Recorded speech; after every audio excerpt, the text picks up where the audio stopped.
Also on social media, there's a really big thing of like cringe culture, where it's starting to feel like sometimes people feel like you caring is cringy. But since society does perceive me as one, I still have the traumas, burdens, and pressures of being one. In these white feminist spaces, they are only thinking of their experiences as women. If you don't fit their idea of womanhood, then you are going to be excluded. I do live my daily life in fear. I think that the system tries to capitalize on those differences to make us turn against each other. Teenager that was always in more adult spaces, I always wanted desperately to be older so that I could be taken seriously.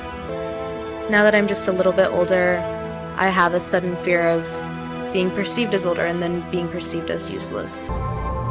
How do you feel feminism changes when we consider racial intersectionality? Well said. Thank you all. That was great. Happy International Women's Day! Power to the students!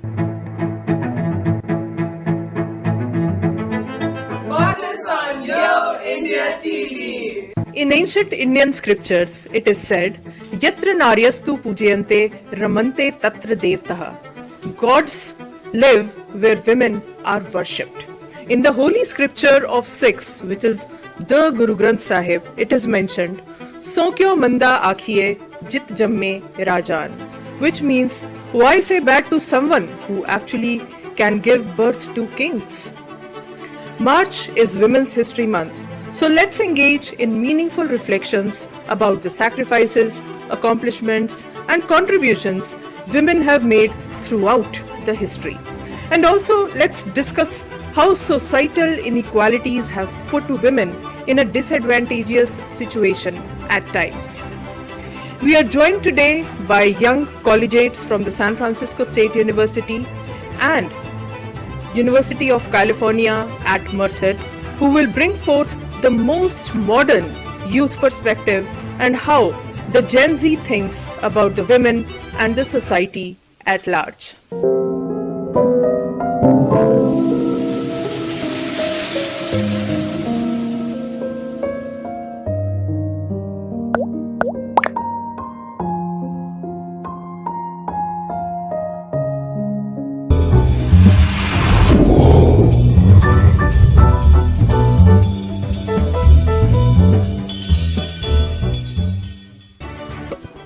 Thank you for the introduction. My name is Jet. I go by they, them pronouns, and I'm a student here at SF State. I'm currently majoring in apparel design and double minoring in queer, trans, ethnic studies and Asian American studies.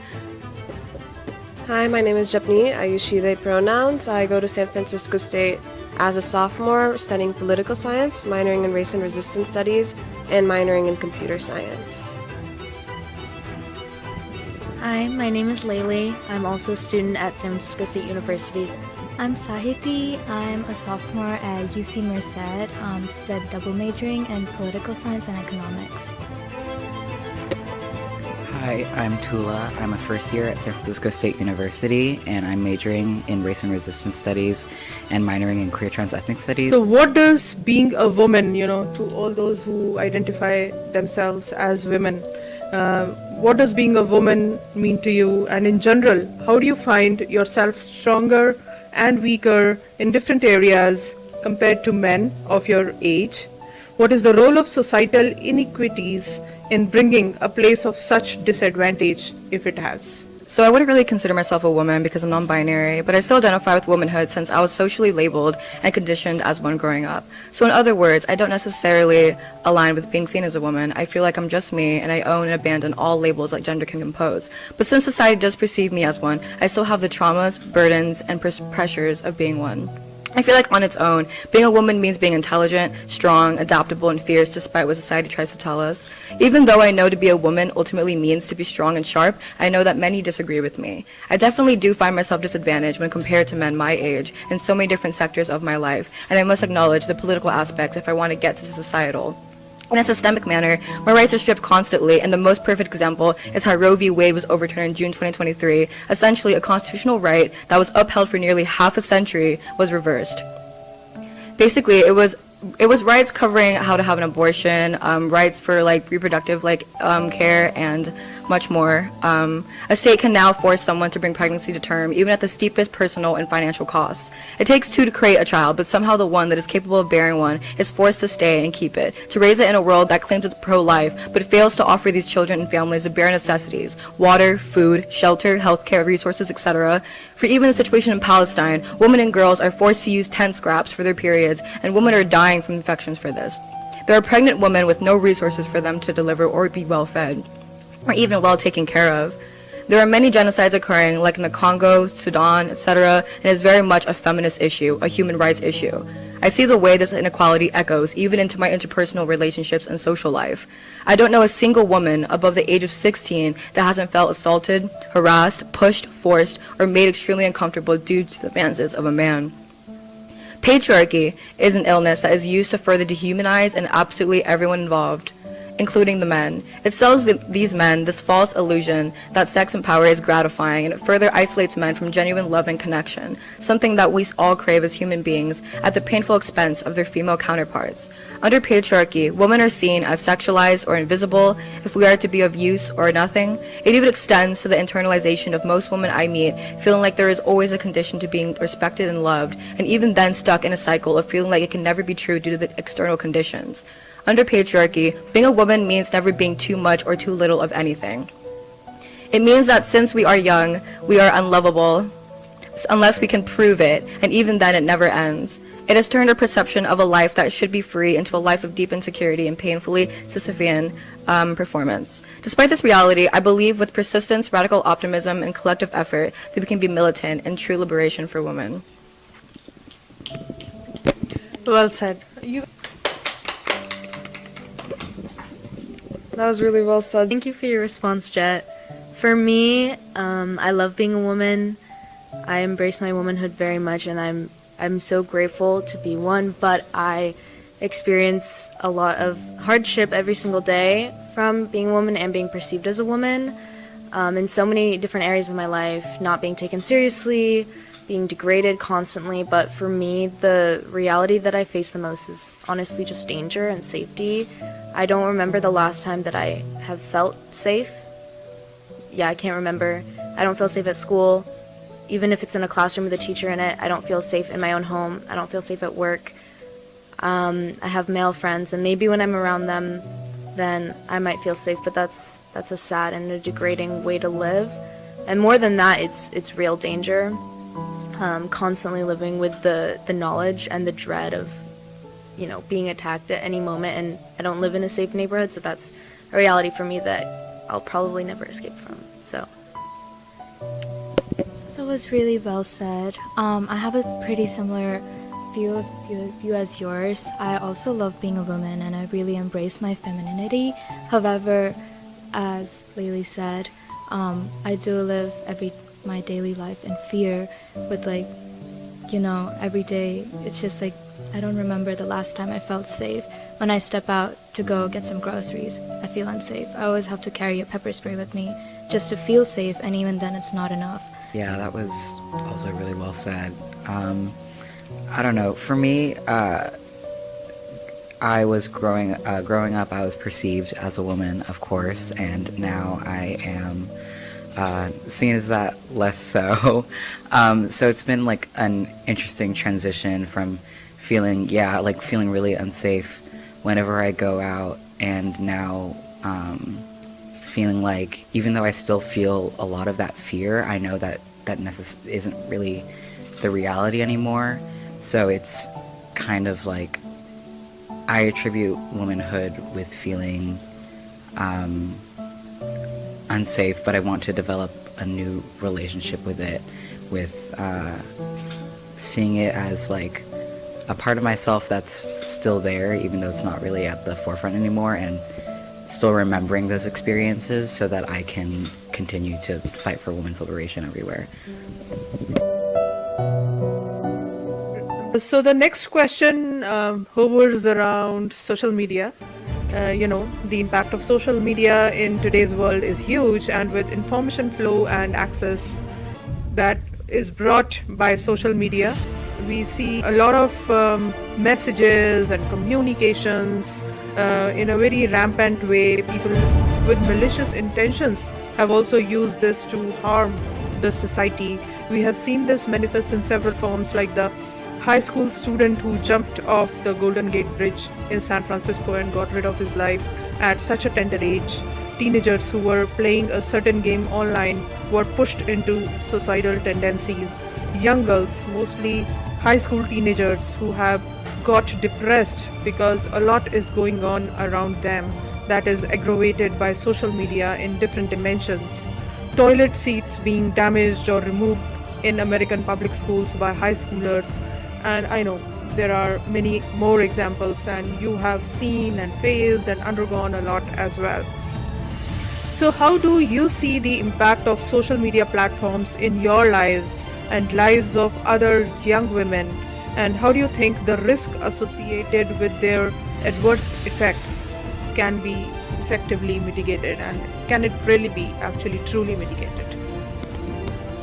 It's a really good question. I'm not sure about how much the adverse effects can be mitigated. Obviously, social media, it's not like some benevolent thing that's been created for us and for our benefit. It's something that we are exploited for and their companies use to get profit off of us. But it's also kind of a catch-22. I know that a lot of people use social media to feel that kind of sense of community and connection that maybe is lacking physically in wherever they are, and ends up making them seen and feel heard.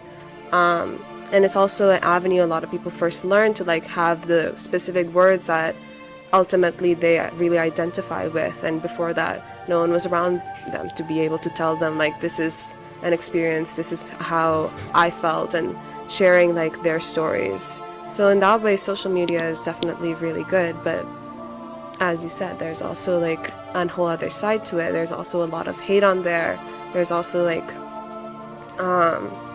experiences where people are always being shunned, and there's obviously also like a huge shame culture, or like connected to cancel culture, I would say, where it feels like if you mess up on social media, there's a lot less grace you're gonna get than if you mess up in real life.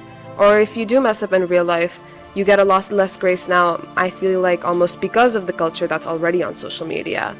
Because it's not about anymore trying to learn and trying to meet people where they're at, and again trying to extend that kind of radical love and empathy about what are people's intentions when they're saying what they're saying. It's more so about if anything was said even like 1% off, how can we shame this person into oblivion and make sure we never hear from them again, rather than meet them where they're at and try to like make sure that we have another ally by our side by trying to take the time to educate them. Not that that's our responsibility, but there is a collective responsibility to make sure that we take care of each other and we don't just shun each other out. So a lot of positives, a lot of negatives, and I'm not really sure what the future of it is going to be.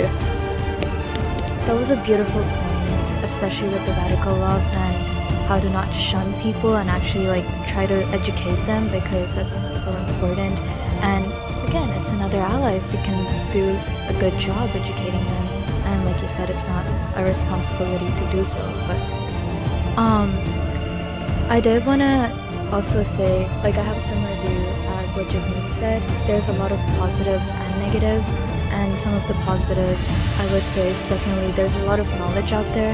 There's a lot of people who are knowledgeable, giving us all these words of wisdom, reassurance, helping us with our femininity and womanhood. And you know, I've found a lot of comfort through social media, I would say.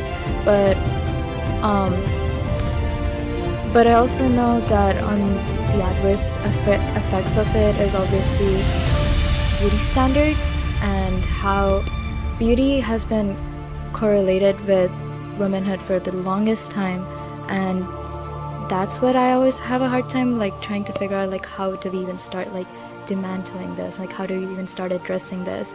And recently there's been the whole 10-year-olds at Sephora's buying retinols and peptides that's like for anti-aging, and they're like 10-year-olds, and it's very astonishing to see.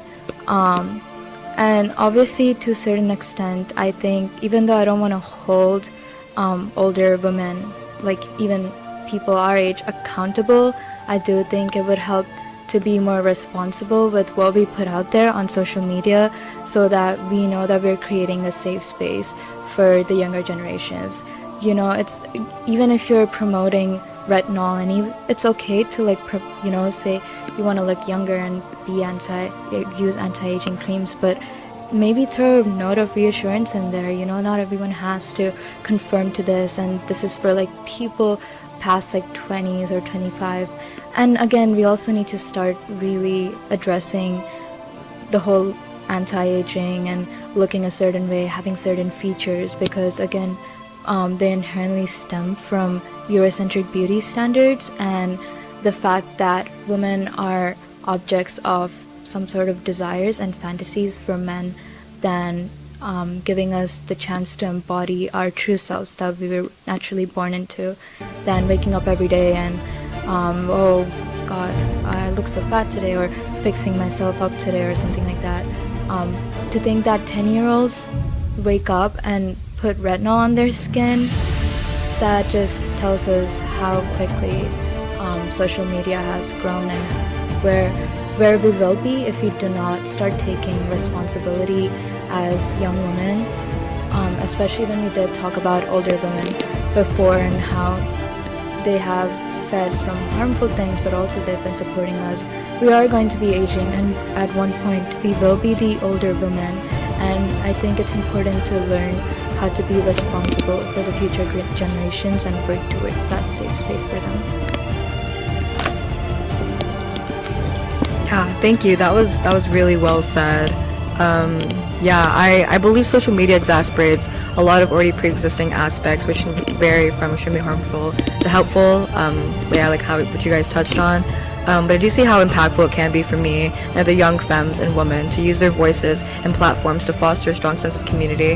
Not all of us are privileged enough to be born or have the resources to feel seen and heard locally, and sometimes only connection can feel really empowering. With social media though, sometimes it can also expose us to hurtful and bigoted communities that can leave us exposed to cruelty. There are sexist, racist, trans, homophobic communities that hide behind their screens and spew the hatred that they've learned from other misinformed and suffering people. The ability to be behind a screen can liberate people into many, many different identities.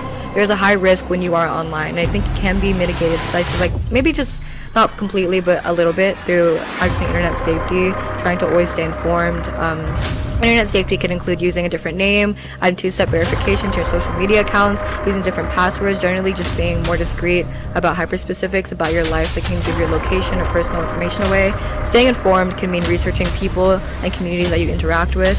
It's terrifying that we have to take such measures, since it is the result of an already pre-existing issue, patriarchy or capitalism, and I believe the overthrow of oppressive natures can be the only end to this oppression. I also want to touch on what you guys talked about, cancel culture, and also the very toxic, very conditioned beauty standards that we all have to adhere to.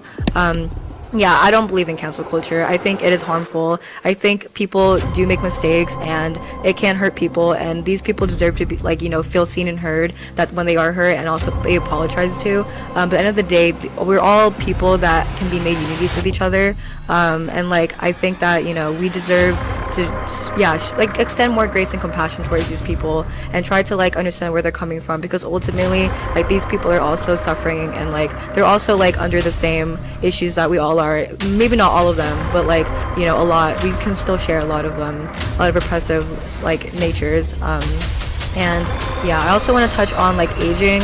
I think aging is a beautiful thing. I think it's really sad that Eurocentrism has conditioned a lot of us to feel ashamed whenever we see signs of aging. I think that it is kind of surrounding Eurocentrism, purity culture. I think it's this way to try to see women as this very caged box of being forced to always be beautiful. But I think being considered ugly is powerful. I think it questions people, and it questions their understanding of other natures that imposes what beauty means. I think being seen as ugly is revolutionary. I think that our bodies our bodies, like, even though it feels really good to feel beautiful, and I enjoy feeling beautiful and like dressing up, I think that we are also capable. I think there's so much more to us than just being beautiful, and I feel really sad that me included, and also like most young women, most women, like most everyone honestly, feel really pressured to always look beautiful, because there's so much more to us, and we shouldn't have to adhere to such intense standards. So yeah. Thank you. That was really, really well put, all of you. For me, when I think about social media, I was a person who grew up a lot on social media.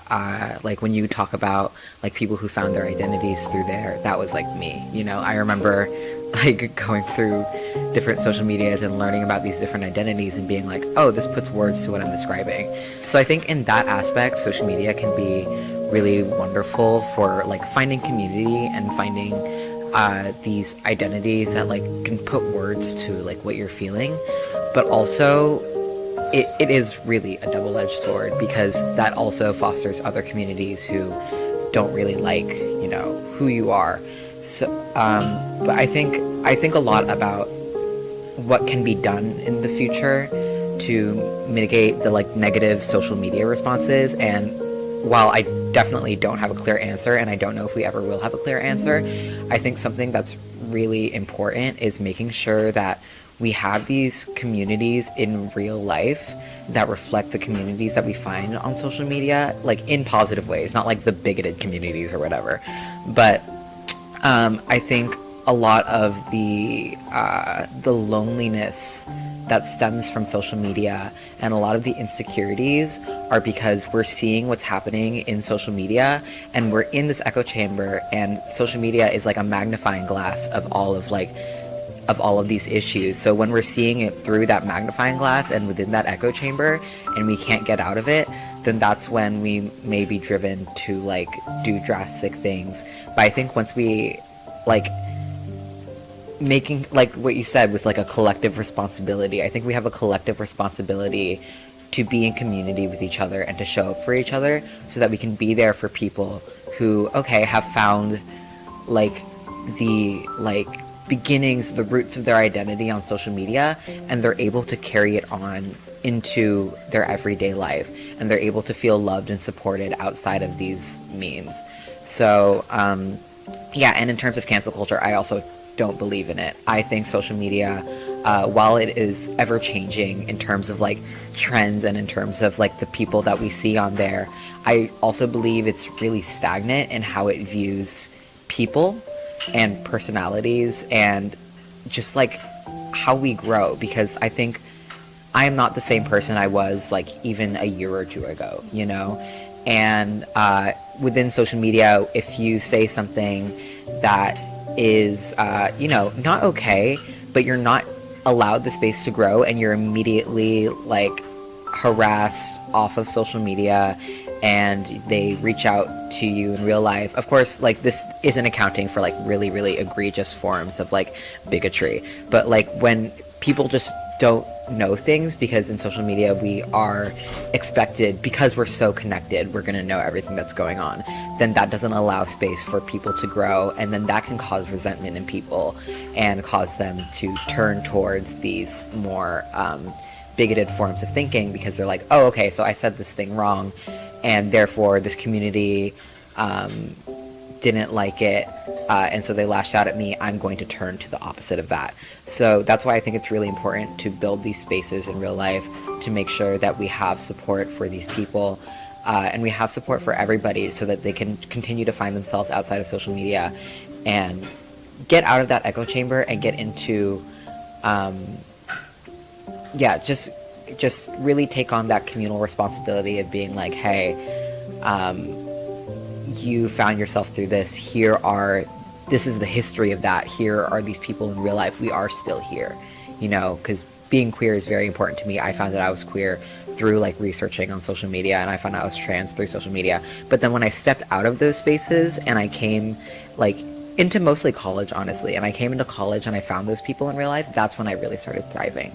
So personally, I agree with everything. I also want to touch on hearing something about how like there's a lot of information out there, and it can make people feel really depressed. I think it's important to be like knowledgeable. I think it's important that these things are going on. I think that how the algorithm works online, it's gonna keep feeding you things like echo chambers. It's gonna keep, giving you things that they know you're gonna interact with. So it's gonna be hard, of course, mentally. And I think that also it's a rational response to be depressed when you see all of the terrible things going on online. And for a lot of us, seeing things online is the only way that we could see what is really going on. Like when we hear from people and like their actual lives, and we see what's really going on around them. For example, with Palestine, like we don't really see like genuine, I want to say, coverage on traditional media. Like we have to turn to like actual like journalists, like news reporters, like that are on the ground, and these people that are using their social media platforms to tell us what is really going on. And we also have to like trust in one another, and like a lot of other activists that do use these means as a way of communicating to us. And I also found out that I was queer online. It really put a way to like give words to what I was feeling and the disconnect that I felt from like my modern like local society. And I think it's a really powerful way to show community. But it is important to like step outside and see that there are people outside that can also really love and care for you, because it's really easy to sit like in your bed and like scroll through your phone and like really cling to it and cling to the communities that you do find online. But it's also important to go outside and to try to talk to people more, to like dare to like be more open, to dare to like be vulnerable, because like there are other people out there that are like you as well, and you don't know how close they are, how far they are, until you try to go outside and until you try to make those connections. So yeah, thank you. Youth leadership is an important forum because all eyes are on building future on reliable shoulders. While youngsters should focus on raising the bar and uplifting the economy via able entrepreneurship or services alongside social responsibility, thereby enhancing the economic prosperity, we would also like for them to step forward and be the change makers for the betterment of the communities and nation. As young women, what are your political ideologies and beliefs, and what is the why behind them? I identify as someone that aligns with Marxism, Leninism, and Maoism. I have a lot of strongly communist ideologies. I believe in the National Democratic Movement, which is a genuine liberation of all oppressed peoples. I believe that the three basic problems are colonialism, feudalism, and bureaucrat capitalism. Colonialism is one power controlling an area or people with the aim of establishing economic dominance in colonies. Feudalism is when vassals serve lords for protection and land. Bureaucrat capitalism is essentially running a government like a business. I'm anti all of these things. I believe that the people deserve a better future with their basic necessities being met. I believe that the top 1% don't need all of that money and that they should pay taxes. I believe that people shouldn't have to undergo exploitation and oppression in order to be given basic necessities. I believe that our government should be shifting our tax dollars away from military and towards the resources for these people. I believe that the people I love and fight for deserve better lives. I also want to touch on like what the responsibilities that we have as individuals. I think it's really easy to get into a pessimistic, nihilistic perspective of just like, oh, like nothing matters, like why should I care about anything? And I think that, capitalism kind of depends on us having this mentality, because they don't want us knowing that if we actually dare to put in the effort, we dare to bear responsible for our actions, that we dare to struggle, that we can actually come together as a collective and make genuine change, because it has happened historically in the past, and it can happen now, and it will happen in the future. I believe that it is our responsibility as youth and students and as people to look out for each other. It's like the only difference between me and someone that is more more underprivileged than me is like chance, that they were born and that like they were put into this life. And like I think we all share a certain level of responsibility for one another. We are all people. We're all like suffering. we all share similar struggles, and I completely agree. I think that a lot of times today we see that online, especially like going back to that social media question, it's very extreme on both ends. But I think in reality, most people, they're just very tired and apathetic. And I think that they're kind of tired of seeing so much political chaos in the world. And it is a very tiring thing, and I do want to honor that. But I think that a lot of this apathy does come from the fact that people feel like their voice is never going to be heard, and that they don't have an avenue to like make any change due to the system that and the oppressions they face in that system. And I think that Jed is completely right that apathy is very intentional on behalf of the system. The system wants you to be apathetic, and it wants you to think that there is no avenue for change. But there is an avenue, and it is called collective action. Going back to like what we've been saying this entire time, there's significant power in unity, and when we actually all come together, especially against like issues that are so intersectional, like for example capitalism, which is going to affect us all no matter where we stand, and obviously through varying degrees. But there's collective unity and power in that when we consider how the system's not really helping anyone. Everyone is suffering in some way or form, whether it is from capitalism, sexism, racism, classism, ableism, like the list goes on. I think that when we do come together, there have been historical movements where it's been successful, and I think we really do need to focus on that, because the first step is really buying into that, and when you believe it, that's when you're able to actually like enact that change and have that strength and unity.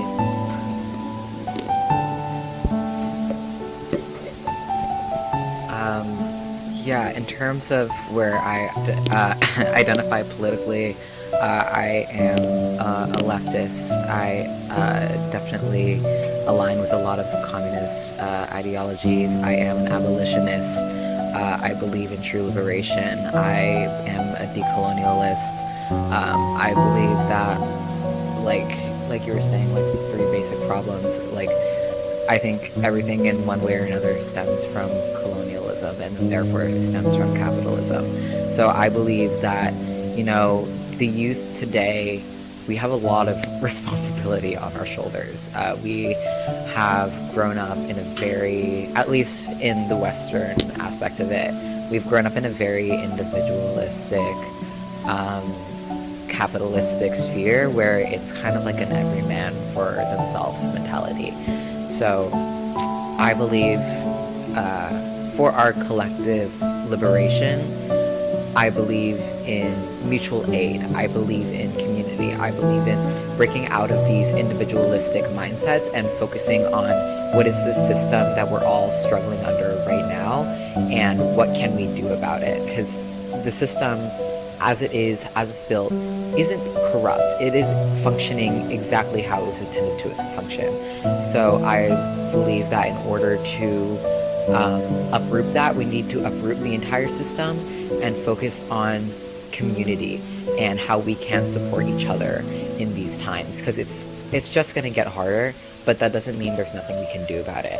I used to be pretty nihilistic about things, but now I try to practice radical optimism, because I don't believe you can be an organizer and be an activist, which is what I am, without a honestly kind of delusional idea of what we can achieve in the future. Because if I don't believe in this future wholeheartedly by studying past movements, studying where they went right and also where they went wrong, then we're not going to reach anywhere. So I practice a radical optimism of, I know we will achieve liberation in my lifetime or in my children's lifetime. I love and agree with everything you say. Like everything that everyone's offered, like it's so true and it's so valid and it's so real.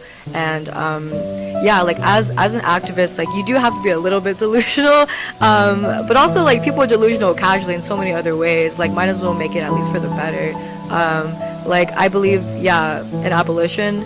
I think we have to uproot basically everything. I think as long as there are oppressive natures above us that can, you know, reinforce these things, like they're always going to, no matter like what like victories that we do win, they're gonna still try, and it's just gonna be a constant battle. And I also believe, you know, that we we do need to constantly like fight for. We need to like believe that there can be a better future, because if we don't, then what is the point? There are gonna be people that we love and we know that are gonna live on beyond us, people that are gonna make children that are gonna like carry out these legacies. And it's like at the very least, like, we come to this world knowing there's so much suffering, there's so much pain and hatred. We could at least try to leave it a little bit better than it was before, at the very least.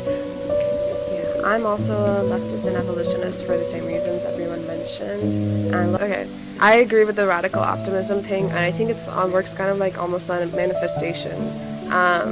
If you really wholeheartedly go around believing like this change is on its way and it's just around the corner, it will come back to you. It will end up feeling like it is actually just around the corner. It's like a self-reinforcing cycle. And again, going back to that apathy thing, I also want to, since all of us here, I'm assuming, have gone through that nihilism, I feel like a lot of people don't know where the first step is, and I really want to highlight the first step is in your own community. It goes back to the people around you, forming that community, taking it out of social media and making sure we're creating the safe spaces for each other with the people you see around you first and foremost. It's one-on-one organizing, it's talking to them about how they feel, and it's trying to create spaces in your own community and with the people that you see there. And that slowly grows and that slowly expands, and there really is a thing such as domino effect. Even just talking to one person and helping them and helping with them in their journey, that person's gonna go on to help a bunch of other people, and it just slowly grows. And that's how radical love becomes less of an ideology and more of a movement.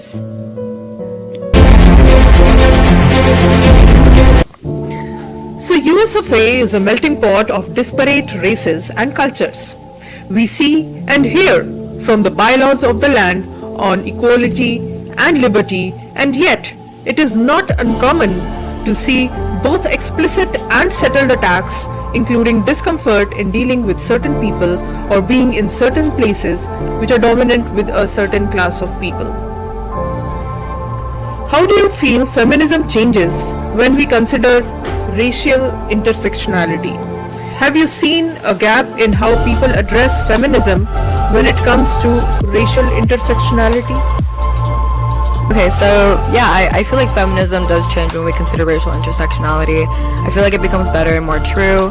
If feminism only serves one group of women, for example, how white feminism only serves white women, then we leave out a huge majority of women's voices that need to be heard and acknowledged. With each differing perspective, the movement strengthens and becomes more powerful. I have indeed seen a racial gap in how some people address feminism, because sometimes they do leave out black and brown folks, and at that point it no longer is true feminism. Feminism is to advocate for femme and women's rights, and that means black and brown women as well. The basis of even what is considered a woman and man is also just based on the Western beauty standards, how well we physically appear and perform our closeness to whiteness, and stems from the issue of colonialism. Yeah, feminism in terms of race, as I said earlier, there is absolutely a divide in white feminism versus intersectional feminism.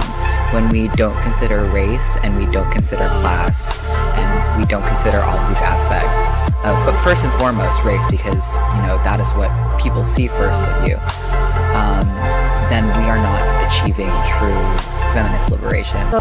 More than just divide and just being left out, for me, I've also noticed that there's actual racism and homophobia within the groups that are supposed to support you, and I think that really changes the way we look at it, because these are groups that are promoting for the better, and these are groups that are promoting for our betterment, but they can't even accept who we are, and there are so many of us. It's not just a few. We're pretty big population of what's being left out, and that's also silencing a lot of important voices that need to be addressed and that need to be put out there. And I think that with such important movements, leaving a whole race out or a whole section of people out because of disabilities or because they're trans or belong to a different community is literally, in my opinion, ruining the point of what it's supposed to get. A lot of the problems that stem from race not being considered in feminist spaces comes from a very colonial mentality of, in these white feminist spaces, they are only thinking of their experiences as women, which are, you know, very real and very traumatic. But when intersectionality comes into play, when black and brown women come into play, then they are kind of blind to the experiences that they face, and that creates a very unsafe space. And within these white feminist spaces, a lot of the times women of color are pushed out, trans women are pushed out. Just if you don't fit their idea of womanhood, then you are going to be excluded. So I think it's really important in these spaces to create our own spaces, to be able to support each other within our own intersectional struggles, and then also, you know, provide educational resources for these spaces that have excluded us in the past, so that we aren't, you know, so that we can ensure that in the future, when people are looking for these feminist spaces for the first time and they come across them, that they are welcomed and that they are, like, their voices are heard and valued. Because yeah, race plays, I think, one of the most important roles. I think that when it comes to racism, so many of the structures in society are so, like, inherently, like, racist that in order to address it, you'd have to almost uproot everything. And I think what's really interesting about white feminism is, like, as you said, it's a very colonial mindset. And because it's so colonial, and colonialism and capitalism are so interconnected, I think it ends up feeling like the way white feminism views feminism, it's not about radical uprooting of change. It's about trying to get white women to be at the same place as white cishet men. And it's like, if they can make enough money, if they can be as shitty as them and get away with it, as long as they have the same kind of privileges that they feel like they're entitled to, which, like, I mean, we're all entitled to, like, having privileges, maybe not the same kind of entitlement white men have, but I think that for them, that's their goal. I think that a lot of times, because white feminism isn't able to, like, view everything and how everything's affecting everyone in an interconnected way, they're just trying to play with the kind of system they have right now and essentially try to win it. And I think that, like we discussed before in those previous questions, it is something that definitely the system as a whole capitalizes on. Because, I mean, women, that's like half of society. If we were all able to be interconnected, then we would literally be undefeatable. So I think the more conversation we have about how we can address it together and make sure we're not leaving anyone behind and approaching everything as a united stand, the more we can actually, like, start to make that change and make sure that everyone feels safe. That was really, you made some really good points in that. I also wanted to give some perspective, especially since a lot of us go to college. When we first enter colleges, one of the first things we're at least introduced to or we know about are sororities. And there are quite a few sororities that, you know, they're like, oh, we're feminists, that's our you know, we're philanthropy, that's our philosophy. I'm so sorry. And they want to, like, help women in engineering, but at the end of the day, we all know how sororities work. They're inherently white, and they have these toxic beauty standards that, you know, with blonde extensions and tan skin, whereas, like, someone like, you know, a brown woman, you know, because of all the Eurocentric beauty standards, it would be so much more harder to get in. We'd have to cater to the beauty standards that they have set, just so that we can help ourselves as a woman to get better in places. And so what happens in hindsight is that because a lot of the minority groups keep getting, like, you know, outcasted, they go and form their own societies, which is good to have a safe space, and I'm all for the safe spaces, but in like one way it's also promoting segregation. In one way we're also like just ignoring the fact that we're not working together, and we're not like trying to work together and promote radical love, and just like, you know, oh, like let's outcast them, and it's okay when we do outcast them because they're gonna go and make something for them with specific their race in it. Engineering club for Hispanics, engineering club for Asians, oh, Asian feminist club, you know, South Asian feminist club or something like that. We're all females, okay? We're all working for the same cause, and again, I think it's very important to have safe spaces, but it's also important to make the distinction and draw the line between what's a safe space and what's segregation. I really love what you said. I think you made a lot of really great points. I think that when Black and Brown communities make safe spaces for themselves, and it is like kind of like, you know, it is like a response to like a dominant society. I think that they're not like segregating themselves like off from, you know, from everyone. I think they're just looking for safe space, and ultimately these communities, like, they are still willing and like still extend a lot of grace and compassion towards like other minority communities as well. And yeah, I agree. Yeah, definitely. I think that there is a space for Black and Brown communities and having their own kind of group on campus and stuff like that, because obviously for your own specific struggles you're going to want that specific group represented and being able to voice that. But I do also agree that sometimes it ends up feeling very divisive. Obviously a lot of these groups do extend radical love and support to each other, but some of them don't. Some of them are very practically concerned with only their specific section of society, and they aren't interested in like advocating for each other and recognizing that all of our struggles are interconnected. So I think that we should have spaces for everyone, and we should make sure that we're all recognizing that we're in this together. Does anyone else have anything to add? All right, thank you. That was a very wholesome discussion, very nice, very well put. So I will say that women these days are smart, just as we have smart and lean technologies and have taken over like those technologies. We see women succeed and lead in all walks of life, be it traveling to moon, wrestling, mountain trekking, political leadership, and also in all kinds of relationships, as being a boss or in a family, social networking, etc. San Francisco is one of the most happening places in California, and it is very modern and progressive. We have Castro area, as in the LGBTQIA plus district here as well. So how, as women, do you feel safe in such a space? What more do you feel needs to be added to the conversation to make sure everyone feels safe? And I'll also add a second part of it.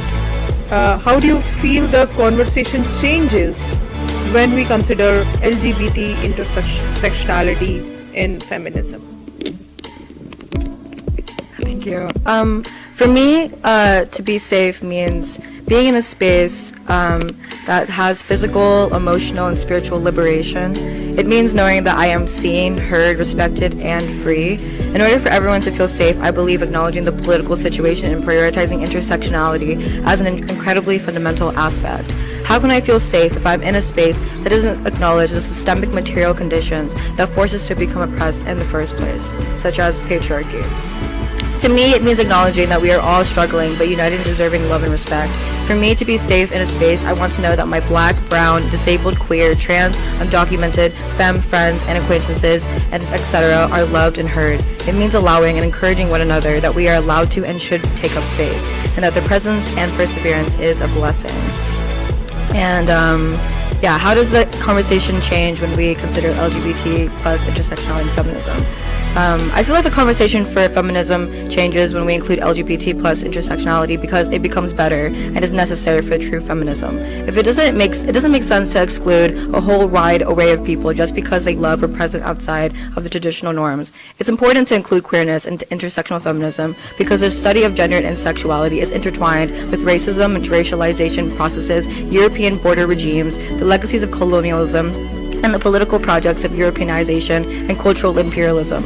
As we continue to exchange and liberate, You know, I think we have a long way to go in making sure that, like, when we embody places for minorities, we're not just embodying a space for just one, like, sector of society, but as a way of, like, where that minority lies in, like, the larger span of things and in a larger sense of unity, and making sure that we're not just isolating a specific minority group from everyone else.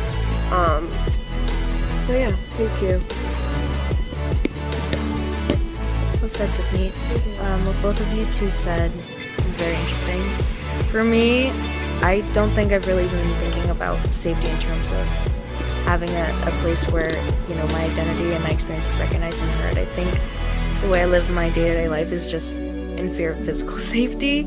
I just want a space where I can have peace of mind that I won't be stalked and attacked, and that's happened to me several times in 2024 alone. And so for me, I think the conversation isn't women need to carry pepper spray, women need to cover up, la la la la.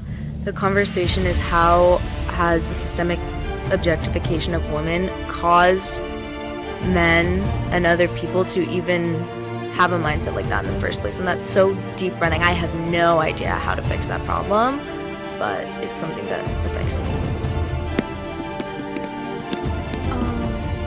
I travel a lot from like Merced to San Francisco, and even though San Francisco is like a pretty progressive area, it's still pretty unsafe. So unsafe that if I take a train here past 6 o'clock, my friend tells me that it might be unsafe. Not 10 o'clock. Past like 6 o'clock or 7 o'clock, my friend tells me it's unsafe to get here and take public transportation. And we're young adults who are like all legal age, and it's like to know that it's so unsafe to travel in such a metropolitan city past like a certain time is just very restricting to me. Even in Merced, where I live, it's like predominantly a pretty white town. Our campus has like a fair amount of, you know, POCs and minorities, and it feels safe on campus. But the second we step out, doesn't matter if you're a woman, doesn't even matter if it's a man, it feels really unsafe. It feels really unsafe for a lot of minorities, especially because it's so white predominant and it's like really in your face. That's just my experience, and I kind of agree. Like, safety to me is first like a pretty physical thing, because I just keep traveling, and I'm like so preoccupied by, you know, with keeping myself safe. But I also agree with having identity as part of the discussion, because, you know, identity is where we start to acknowledge that it's not just keeping women safe, it's about keeping everyone safe. It's not just about keeping someone safe physically, but it's about keeping everyone safe mentally and emotionally, and not to, you know, be so filled with hatred. Yeah, thank you. I've lived in San Francisco my whole life, and it is a very progressive city on the front, but like internally within the city, like I've still faced like, you know, just mostly because of like my race, I face more discrimination on that end, like, you know, being followed around in stores, the average. But yeah, I think the places I feel the most safe within San Francisco is when I'm with the people that like the city attracts, and says that they're making it safe for. So like when I'm with other minorities, when I'm with other queer people, when I'm with other trans people, like what Jet said, when I'm with people who are practicing like spiritual, political, and all aspects of liberation. So, but in terms of how like being LGBT like intersects with feminism. Like I can definitely speak a lot on that end, where a lot of the times, even within San Francisco, because of like the white queer population, like queer and trans people aren't always welcomed into those white queer feminist spaces because of how our identities intersect. So like, for example, women of color are already hyper-masculinized within society and are already targeted on that end and aren't seen as like quote-unquote real women. But then when we bring queerness and transness into it and we go outside of that binary, then it becomes even less safe for us. So especially with trans women and trans women of color specifically, there will be feminist spaces who are usually predominantly white, predominantly cisgender, which means not transgender, and predominantly heterosexual. But then also a lot of the times a lot of queer women will be within those spaces, but they will not welcome queer, trans, women of color, or even trans people across the spectrum because they refuse to see that intersectionality and how our experiences are the same and also how they are different. So I think in order for San Francisco to be truly a progressive city, we need to emphasize race as well as gender, as well as class, as well as queerness, and really foster those spaces so that all of us can feel safe, like on public transport, on just walking through the street, like walking through my school, you know, going into any store and knowing that, okay, I'm not going to be looked at weirdly. Because for me, for safety now, it's less about being seen as a woman and more about being seen as a trans person, because now I'm going to be targeted more on that end because I'm just trying to live as who I am. And when I'm seeking spaces that are going to listen to me from that perspective, I know that I can't seek these certain spaces because of the lack of intersectionality there. So yeah, it's really important to recognize all the intersectionalities within San Francisco and within the community and within feminism, because that also plays into safety. So yeah. But I just wanted to emphasize, I think that was a really good point about it just not being one topic to make San Francisco or any place safer. I think especially college campuses should also really take the initiative to not just work on one thing, or like work on only making it a safe space for women, but also consider that women are not just like white cisgender women. They come in, you know, we are also POCs, we're also like transgender, and you know, we can also identify as non-binary and still show up, and we want to support. And it's important to make it a whole one topic to like address rather than just like one minute topic within like the whole overarching theme of what needs to be addressed. So I just wanted to applaud on that. Yeah, I really love and agree with what everyone said. Yeah, it is really unsafe being like anyone that's not, you know, considered like the traditional norm, which is like cishet like white men.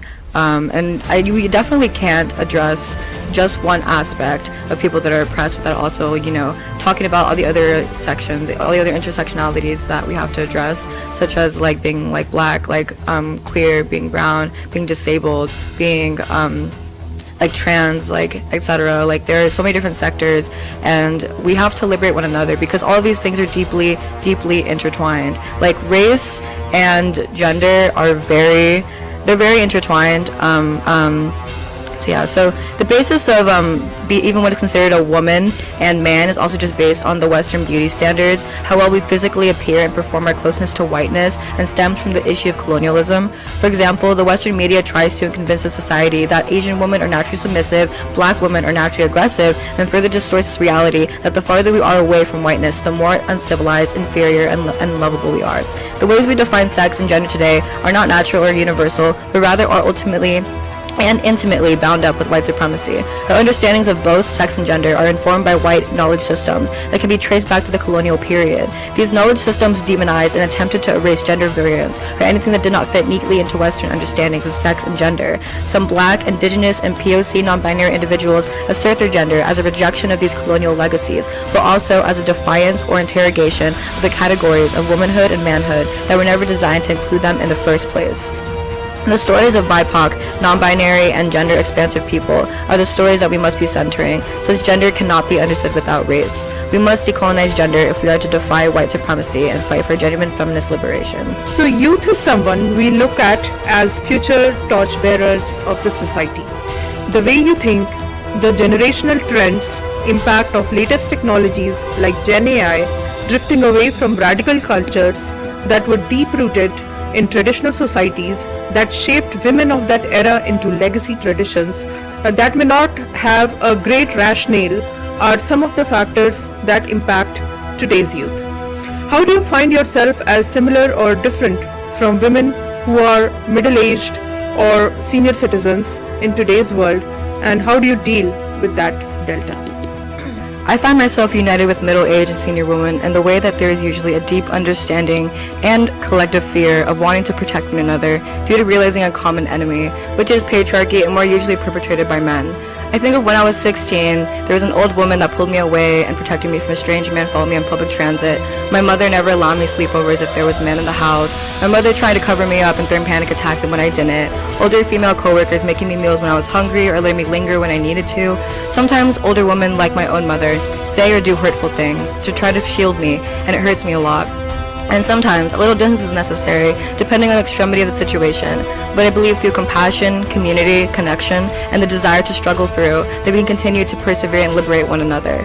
The oppressive structure, capitalism, that we live under depends on us isolating and hating one another. But when we come together, it's radical. It's radical to try to accept and extend grace, even when we accidentally hurt each other. It's radical to make your friends a meal when they're hungry. It's radical to share a laugh. It's radical to dare to open up, even though you might get hurt. It's radical because you're trying and trying to build a friend, and you're also building community, and the love present there can extend beyond and transform into collective effort and change, such as organized action to feed the hungry and underprivileged, to house the discarded, to protest for the oppressed, and to fight for each other. I deal with the differences by realizing we have more in common with each other than we think, and knowing that we all have a common enemy, which is the rich 1% that try to distract us with each other so that we aren't looking at them. Thank you. Yes, I love that. I love always talking about radical love, and we should always be united against each other. I do think that sometimes there is a gap in understanding between women of different ages when it comes to navigating against misogyny and navigating our experiences. And sometimes it's different growing up right now than it is growing up for someone who's middle-aged or older. But I agree. I think that the system tries to capitalize on those differences to make us turn against each other and start to focus on that rather than focusing on our own common enemy. So while those conversations are important about what are those differences and addressing those and making sure we're able to understand each other and where each other are coming from, I think it's also important to understand that most of the time how we address those differences is supposed to be well-intentioned, and we should capitalize on that. I'm gonna bring a different view to it. I have no idea what it's like to be a woman that's older than I am. I'm not even in my 20s yet. For me, I think I've grown up with a constant fear of getting older, which is just a cultural aspect that I grew up with. I'm Korean, and there's just a very deep systemic fear of age. And it's an interesting dichotomy because as a teenager, that was always in more adult spaces. I always wanted desperately to be older so that I could be taken seriously. And now that I'm just a little bit older, I have a sudden fear of being perceived as older and then being perceived as useless. So we can't really win. And so from my perspective as a young person, I have a fear of becoming an older woman, which is terrible because age is wisdom, it's knowledge, it's experience, it's humanity, and unfortunately society cannot accept the physical manifestation of that, which is awful. I'm not sure if that is a universal thing or just a cultural thing that I grew up with, but that is my experience.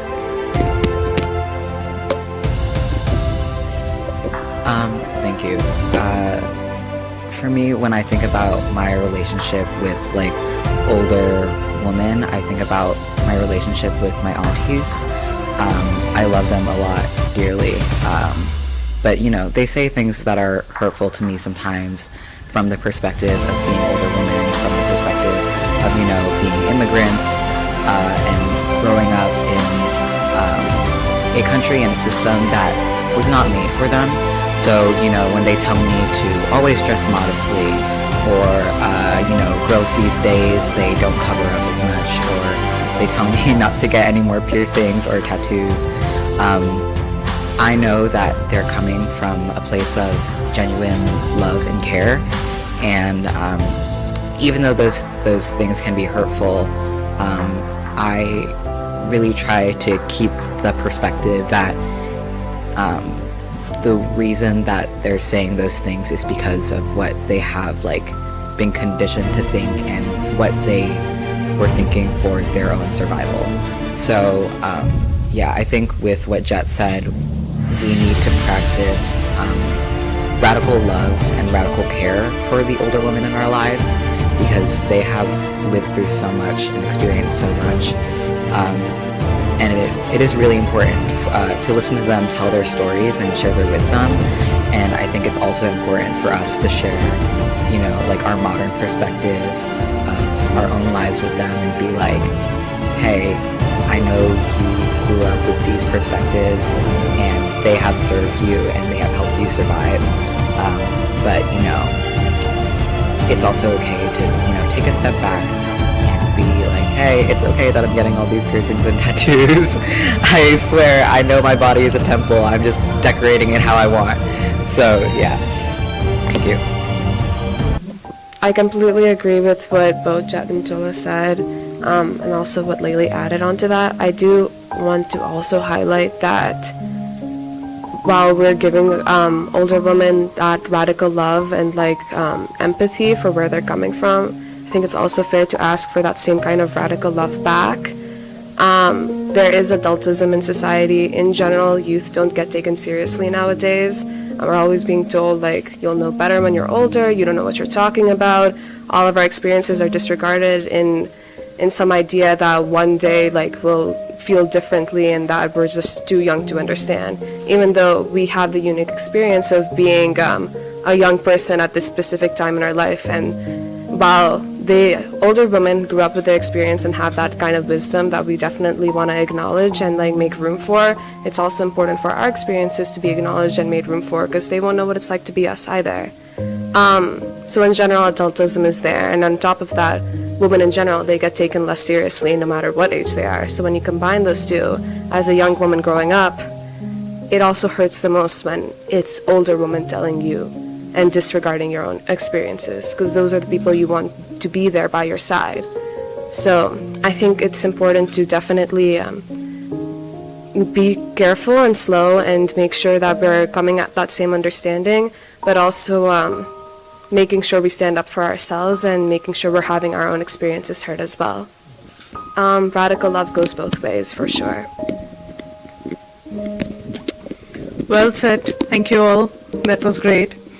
So last but not the least, I would say that hard work is the key to success. The ideology has not changed from ages.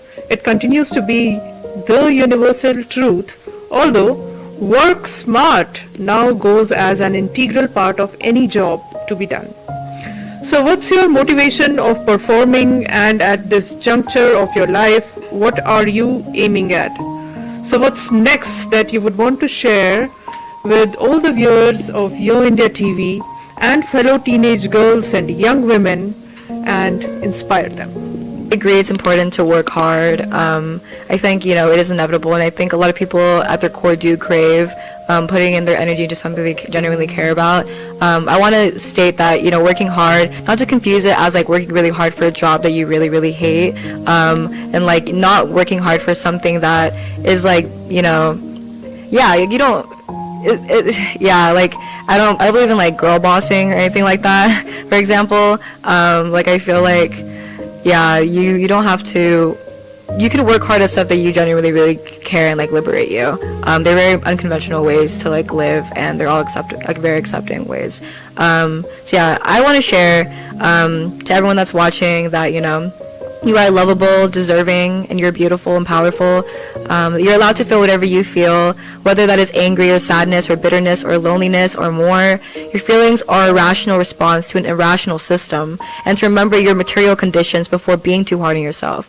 Use these feelings of yours to inspire you into action, that all of you have the capabilities of being able to make a difference, even if it's small at first. The world is big and scary and painful, but it is also beautiful and uniting and sweet. There are people that care, and it's cool to care, and that we must be there for one another. With getting involved in political activism and through collective effort, you're able to make a positive change in your own and others' lives and continue the fight for liberation. Trying to get more involved. You should try to get more involved with your local mutual aid, activism, or social justice organization if you're able to. You don't have to be powerless. There are ways you can get involved, and I promise you, as long as you're willing to question and fight, we'll get better. And I also want to add, like, if these steps are really overwhelming for you at first, I want to dare you to, like, be more vulnerable, to like talk to more people, to extend grace, like share a smile, like share a laugh, like just spread love and see where it gets you, because at the end of the day, as long as you know you're putting in the work and the steps to expand yourself in a way that can impact more people in a positive note, it is revolutionary. It is the beginning of a very revolutionary phase. That was beautiful. I also just wanted to add, there was a part about motivation, and before, for the question earlier, Jasleen said that, you know, one of the best tips is to start with your community. It doesn't have to work for everyone, but it definitely worked for me because, as also mentioned earlier, a lot of us, at least I have also gone through the apathy phase where there's just so much information. It's information overload, and every side has its pros and cons. Every political side, and it just gets really overwhelming to like make the decision on what you want to care for. And so I understand how like it's so easy to shut down. It's easier to take the neutral stance, but you know, start with thinking about your community and your experiences, because that's where you can be personal. That comes from your autonomy, and then you can actually start to relate and start to like think about the problems and start getting more involved. As Judge said, start small. It definitely helps, and it definitely helped for me. And once you start, you just keep getting involved and you really start enjoying it, because then it becomes not really about what's politically right or wrong. It's about what's empathetic, what's human, and what's the most helpful, and what promotes radical love. It becomes about the ideology than the more material manifestations of what it could be. So that's just what I wanted to put out there. Definitely agree with both of you. I really want to highlight what Jet said. It's cool to care. And we've all been talking about apathy, but you know, there was a social media question earlier, and I think also on social media there's a really big thing of like cringe culture, where it's starting to feel like sometimes people feel like caring is cringy, and it's not. Sincerity is so radical, and it's, again, the system doesn't want you to be sincere. It doesn't want you to actually connect with people and actually meet them where they're at and have those like conversations where you're being vulnerable. But when you are vulnerable and we're actually able to make those kind of connections, that's where it starts. That is what we're talking about when we say we're radically loving each other. We're also being radically sincere with each other, and again, meeting each other where we're at. There you go. In terms of what I want to say to like the audience out there, like I agree with all of you, like what you're saying. Like getting involved in your community is incredibly important, and is the first step into like playing your part in like our communal effort to like liberate one another. But I also wanted to point out that if you don't see that space where you are represented, start one. The reason why we have these communal efforts, like we have mutual aid groups, we have like groups that like support one another like in terms of identity is because somebody thought the idea to start that space, to build upon it, so that people in the future who are also lacking that space are able to find that. So, you know, you don't have to a lot of the times, like, the world around us and like social media around us can make us feel helpless, but we can always do something. And it's like always okay to ask for help and to ask for support with making these spaces, because like at the end of the day we're all just trying to work together, and like feeling like it's cringe or like finding shame in that isn't going to do anything productive, you know. So I think, yeah, what I want to say is like basically just, you know, love each other, love the people around you, get involved in your community, like, you know, talk to your neighbors, talk to the people you go to school with, talk to your coworkers, you know, like understand what all of these people are going through, because we are all, you know, we all have our own really complex lives, and I think a lot of the times we forget that. So I think always being compassionate and always being open-minded, you know, to different identities than yours is really important. And, you know, just like, yeah, getting involved in your community. You don't necessarily have to like throw yourself into like political organizing and action, but, you know, just being there for one another, I think, is the most important thing. And if you do want to get involved in organizing, you know, join an organization, you know, because it's really a wonderful thing. It's a lot, like you were talking about hard work, it's a lot of hard work to organize like a protest or to organize like an event and stuff like that. So Yeah, I was just gonna add on, tell the people you love that you love them, and tell the people you care about that you care about them. We don't have to be coy about it. I feel like we should be loud and open and honest, authentic, sincere. Because it's empowering when we're able to all share that like open knowledge that we're in this together. Like Dula said, it's hard to do it alone. It's so much easier when you have each other to lean on. So don't be shy about it. Let the people who you feel like you can lean on know that you appreciate them, and let the people who you're open to having them lean on you know that you're there for them. Yeah, I also want to touch on embarrassment. I want to touch on, you know, the importance of trying, because like sometimes, you know, the community that is local to you, it might not even really, you might really not connect with it, and that's okay. Like you might try, and it might be really like not your vibe, and if that's the case, then go somewhere else. Like, just as long as you keep trying, like that's what matters. Like a big part of like learning and growing is getting familiar and telling yourself that it's okay to be embarrassed, that nobody is looking at you as much as you're looking at yourself. Nobody is like thinking all these cool things about you that you're thinking about yourself, and that, yeah, it's okay to be embarrassed, it's okay to be cringe, like, so what, who cares? Like, it's cool to care. I also just wanted to like retouch upon responsibility as like for the audiences that are viewing it.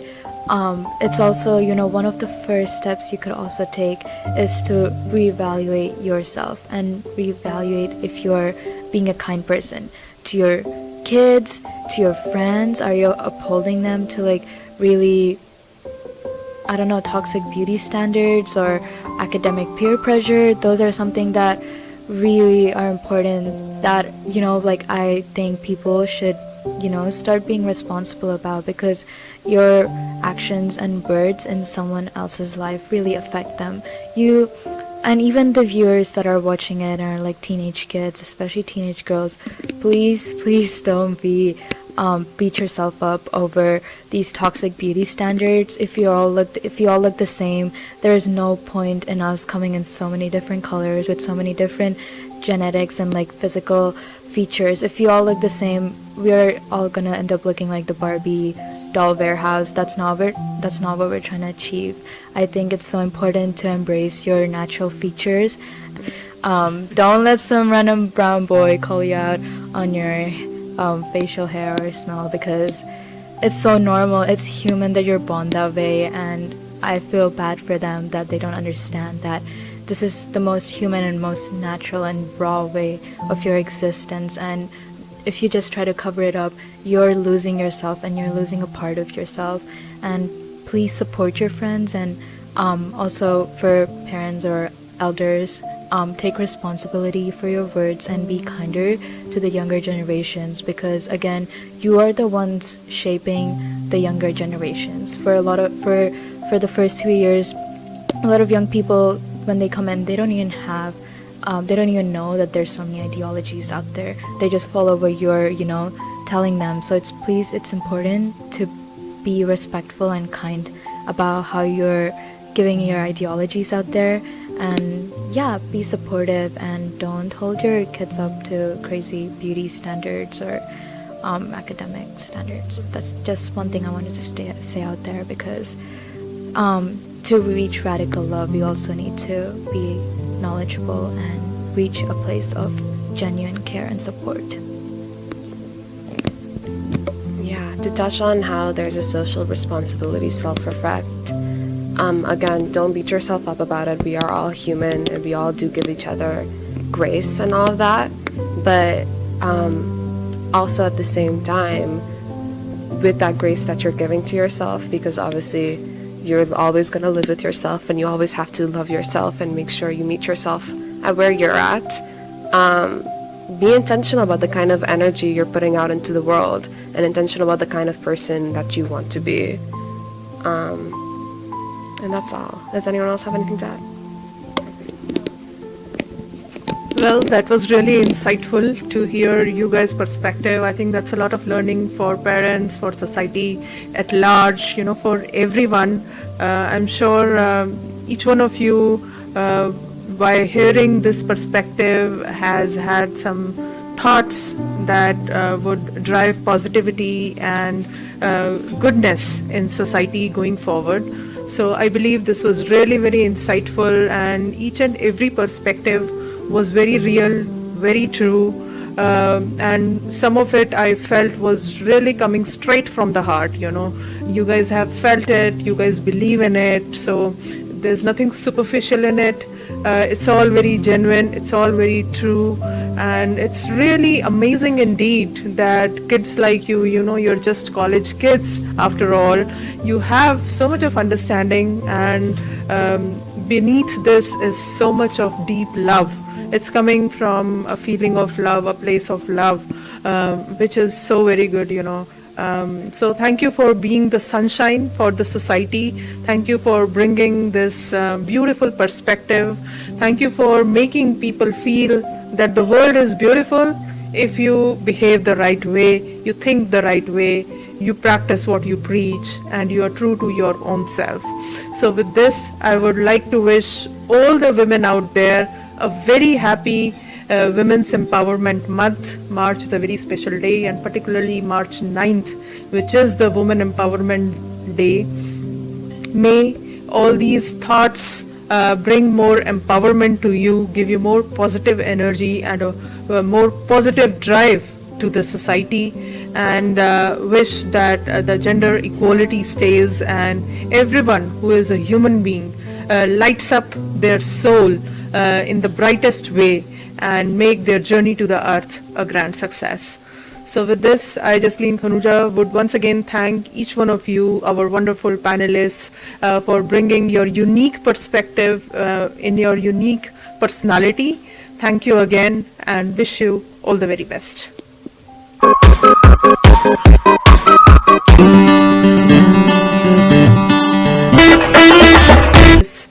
For bringing your unique perspective in your unique personality. Thank you again, and wish you all the very best.